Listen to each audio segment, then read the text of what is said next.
तुलसी को मात्र जल देने से क्या फल मिलता है, आइए जानते हैं इस महान कथा के माध्यम से। एक बार देवी सत्यभामा भगवान श्री कृष्ण से पूछती है, हे स्वामी, आप तो तीनों लोकों के स्वामी हैं, फिर भी आप इस तुलसी के पौधे की पूजा क्यों करते हैं, इसे नित्य जल क्यों चढ़ाते हैं? मैं इस पौधे को जल चढ़ाने का महत्व जानना चाहती हूँ। तब भगवान श्री कृष्ण कहते हैं, हे देवी सत्यभामा, तुलसी साक्षात लक्ष्मी का ही रूप है। इसकी नित्य पूजा करने के करोड़ों फायदे हैं। इसे जल चढ़ाने मात्र से ही मनुष्य के करोड़ों पाप नष्ट हो जाते हैं। तुलसी को जल देने का महत्व बताने से पहले मैं तुम्हें एक अत्यंत प्राचीन कथा सुनाता हूँ।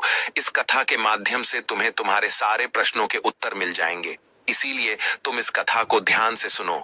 श्री कृष्ण कहते हैं, हे देवी, जो भी मनुष्य केवल इस कथा का श्रवण कर लेता है, उसे 100 वर्षों तक तुलसी को जल देने का फल प्राप्त होता है।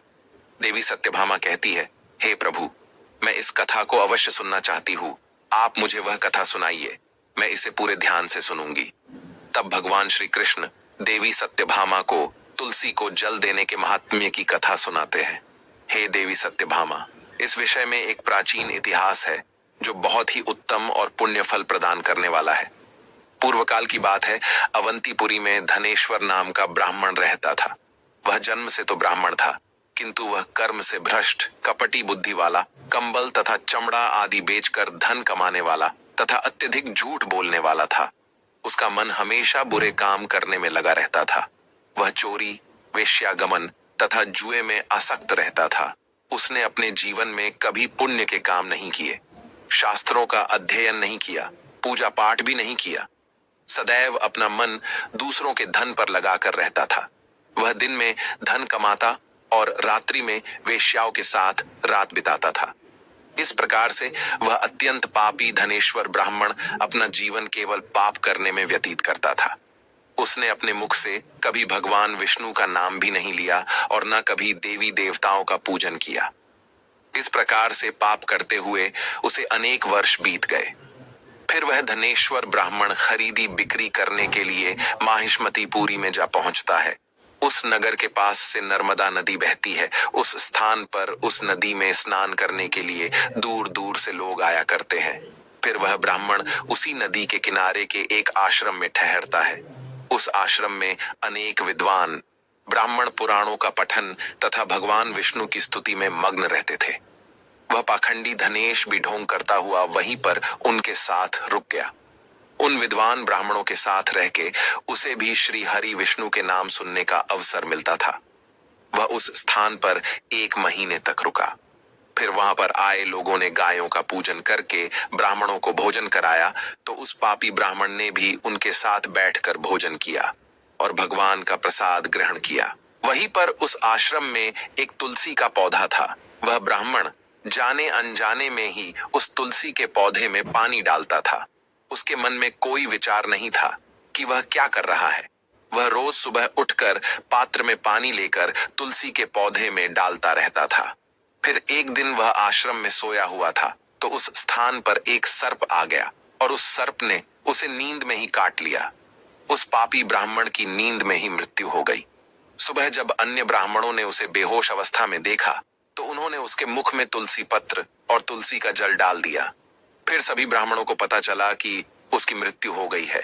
उस पापी ब्राह्मण की मृत्यु के बाद उस स्थान पर यम के दूत प्रकट हुए और उसे पकड़कर यमलोक ले जाने लगे। रास्ते में जाते हुए वह ब्राह्मण विलाप करने लगा और यमदूतों से कहने लगा, हे यमदूतों, मुझे कहाँ ले जा रहे हो? मेरी मृत्यु किस कारण से हुई है? तब यमदूत कहने लगे, अरे दुष्ट ब्राह्मण, तूने जन्म से लेकर मृत्यु तक बहुत पाप किए हैं। तेरे पापों के कारण ही तुझे एक काले सर्प ने काट लिया और तेरी मृत्यु हो गई है। अब हम तुझे यमलोक लेकर जा रहे हैं।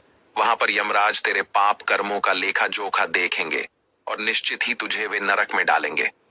फिर वह ब्राह्मण जोर जोर से विलाप करने लगा और उन यमदूतों से क्षमा याचना करने लगा, किंतु यम के दूतों को उस पर जरा सी भी दया नहीं आई और वे उसे पीटते हुए यमलोक लेकर गए।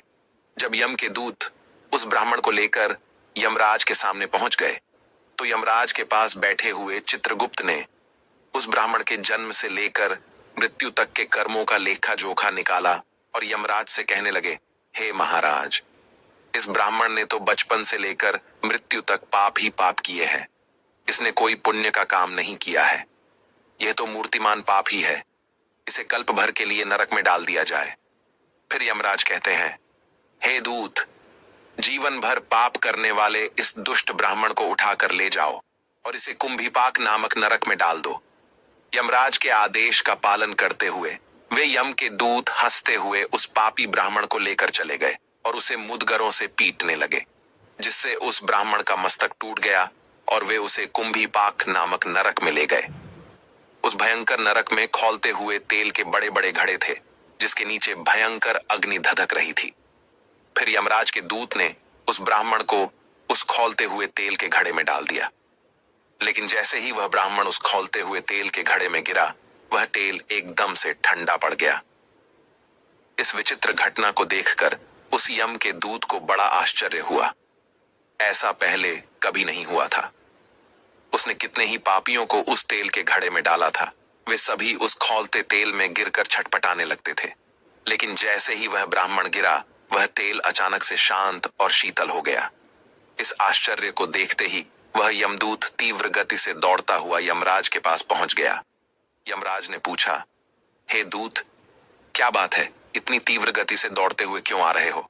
फिर वह दूत कहता है, हे यमराज, आपने जिस ब्राह्मण को कुंभीपाक में डालने के लिए कहा था, जैसे ही हमने उसे कुंभीपाक नरक में डाल दिया, नरक की अग्नि बुझ गई और वह खौलता हुआ तेल भी ठंडा पड़ गया। फिर यमराज कहते हैं, हे दूत, यह तो बड़ी ही विचित्र घटना है। ऐसा तो पहले कभी नहीं हुआ। यमराज विचार कर रहे होते हैं, तभी उस स्थान पर देवर्षि नारद पधारते हैं। देवर्षि नारद को देखकर यमराज अत्यंत प्रसन्न होते हैं और उन्हें प्रणाम करके उनका स्वागत करते हैं। फिर यमराज नारद जी से कहते हैं, हे देवर्षि, आप उचित समय पर आए हैं। हमने आज एक अत्यंत पापी ब्राह्मण को कुंभीपाक नरक में गिराया है, किंतु उसके गिरते ही नरक की अग्नि ठंडी पड़ चुकी है और खौलता हुआ तेल भी शीतल बन गया है।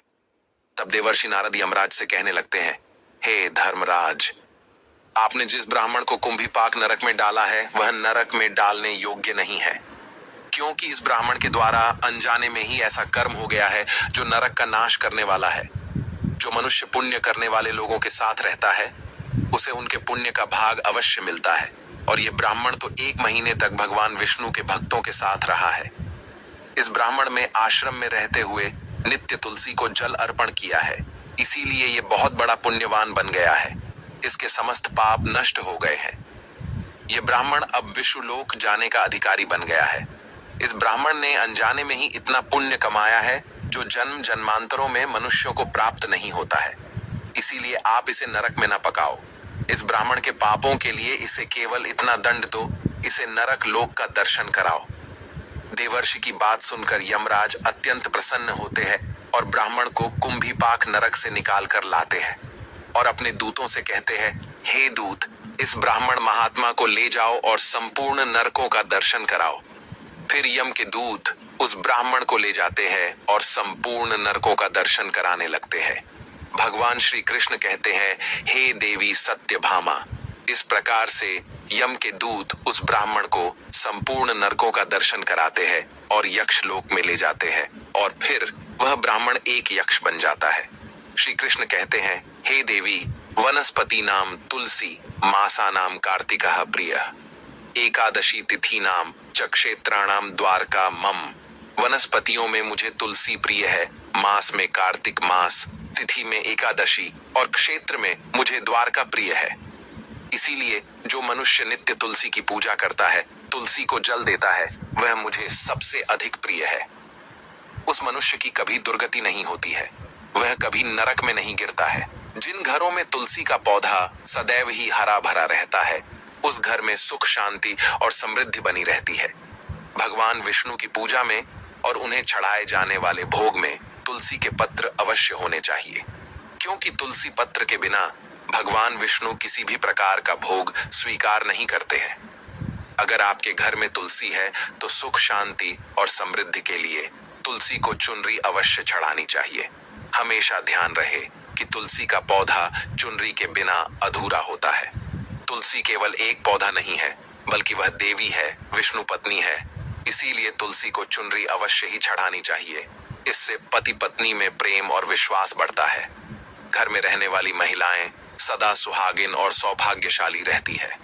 तुलसी का विवाह भी अवश्य करना चाहिए। इससे मनुष्य के सभी दुखों का अंत होता है और सांसारिक जीवन सुखमय बीतता है। तुलसी के पौधे के पास अपने मुख से अपशब्द नहीं बोलने चाहिए। तुलसी के पास भूल से भी जूते, चप्पल अथवा झाड़ धूप, पोंछा नहीं रखना चाहिए। इसे पाप माना गया है। जहां पर तुलसी का पौधा हो, उस स्थान के आसपास थूकने से घोर अनर्थ होता है। तुलसी के पास जल से भरा हुआ पात्र भी नहीं रखना चाहिए। तुलसी के पौधे के पास दीपक जलाने के बाद दीपक को वहां से हटा देना चाहिए, क्योंकि तुलसी के नीचे बुझा हुआ दीपक रखना अशुभ माना जाता है। जिस स्थान पर भी तुलसी का पौधा होता है, उस स्थान को हमेशा ही स्वच्छ रखना चाहिए। इसीलिए नियमित रूप से तुलसी के पौधे का पास साफ सफाई का ध्यान रखें। तुलसी के पौधे में शिवलिंग और गणेश जी की प्रतिमा नहीं रखनी चाहिए। साथ ही तुलसी के गमले में अन्य किसी भी प्रकार का पौधा भी लगाना अशुभ होता है। तुलसी के पौधे के पास कपड़े भी नहीं सुखाने चाहिए, अन्यथा कपड़ों से गंदा पानी तुलसी के पौधे पर गिर सकता है। ध्यान रहे, तुलसी के पौधे को नाखून से नहीं तोड़ना चाहिए। इससे तुलसी का अपमान होता है। यदि तुलसी के पत्ते सूख कर गिर जाते हैं तो उन्हें कचरे में नहीं फेंकना चाहिए। उन पत्तों को आप तुलसी की मिट्टी में ही दबा दें। इसीलिए प्रत्येक घर में तुलसी का पौधा अवश्य होना चाहिए।